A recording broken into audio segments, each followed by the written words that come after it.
Hello friends, நம்ம விஜய் மல்லி ஸ்டோரியில் வந்து அடடா சூப்பர் வெண்பா அப்படிங்கிற மாதிரி வந்துட்டு அவங்கள வந்து ஹக் பண்ணி கிஸ் பண்ணணும் மாதிரி இருக்குது. ஸோ அந்த மாதிரி தான் ஒரு விஷயம் பண்ணியிருக்காங்க.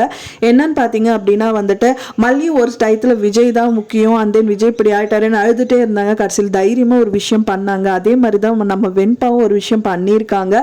இத்தனை நாளும் அழுதுகிட்டே உட்காந்துட்டு இருந்தாங்க. இன்னியெல்லாம் அழுதுட்டு இருந்தால் ஆகாது, இறங்கி அடித்தாதான் சரியாக இருக்கும் அப்படிங்கிற மாதிரி தான் அழகாக இந்த வேலை பண்ணியிருக்காங்க. அப்படி என்னதான் பண்ணியிருக்காங்க அப்படின்னு பார்த்தீங்கன்னா, நிஷா கிட்ட வந்து கதிரேசன் சொல்றாரு வந்து அப்போ வந்து பாத்தீங்கன்னா வந்துட்டு ஐயப்பன் விளக்கு ஏத்துனா ரொம்பவே நல்லது, ஸோ அதனால அதுக்கு ஏற்பாடு பண்ணு அப்படிங்கிற மாதிரி பேசிட்டு இருக்காரு. ஸோ அந்த டைம் பார்த்து வந்து பாத்தீங்கன்னா அந்த விளக்கு எங்க அப்படின்னு சொல்லிட்டு ஸ்டோர் ரூம்ல சர்ச் பண்றதுக்காக வந்து நிஷா போறாங்க.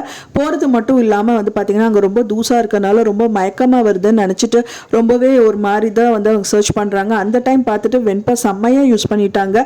அந்த ரூமையே லாக் பண்ணி விட்டுட்டாங்க அப்படின்னே சொல்லலாம். லாக் பண்ணிட்டு அழகா வந்துட்டு பெட் மேல உட்காந்துட்டு அப்பாவே என்னை பார்க்க விடாம பண்ணிட்டு இல்ல நீ நைட்டெல்லாம் அங்கேயே கடந்து சாகு அப்படின்னு சொல்லிட்டு அந்த குழந்தை அந்த மாதிரி பண்ணியிருக்க.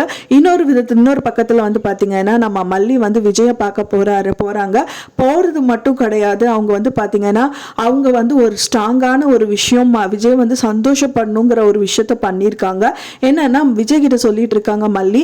அதுக்கு முன்னாடி அன்னபூர்ணி அம்மா வந்து தம்பி நம்ம வந்துட்டு மாப்பிள்ளை தம்பி நாங்கள் ஒரு நல்ல வக்கீலை பார்த்துட்டோம் அப்படிங்கிற மாதிரி சொல்றாங்க. மல்லி வந்துட்டு ஆமாங்க பார்த்துட்டோம், ஆனால் அவங்க கிட்ட நான் எல்லா விஷயம் நான் என்னோட தவறுகள் எல்லாமே சொல்லிட்டேன், ஸோ அது எல்லாமே சரி பண்ணிக்கலாங்கிற மாதிரி சொல்லியிருக்காருங்கிற மாதிரி சொல்கிறாங்க.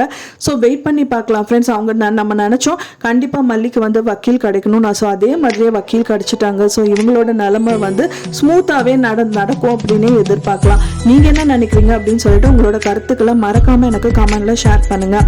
நான் சொன்ன இந்த தகவல் உங்களுக்கு பிடிச்சிருந்தா ஃப்ரெண்ட்ஸ் மறக்காமல் லைக் பண்ணுங்கள், ஷேர் பண்ணுங்கள், கமெண்ட் பண்ணுங்கள், சப்ஸ்கிரைப் பண்ணுங்கள். மேலும் இன்னொரு மல்லி சீரியல் அப்டேட்டோட நெக்ஸ்ட் மீட் பண்ணுறேன். தேங்க்ஸ் ஃபார் வாட்சிங் மை வீடியோ ஃப்ரெண்ட்ஸ். நெக்ஸ்ட் வீடியோவில் பார்க்கலாம்.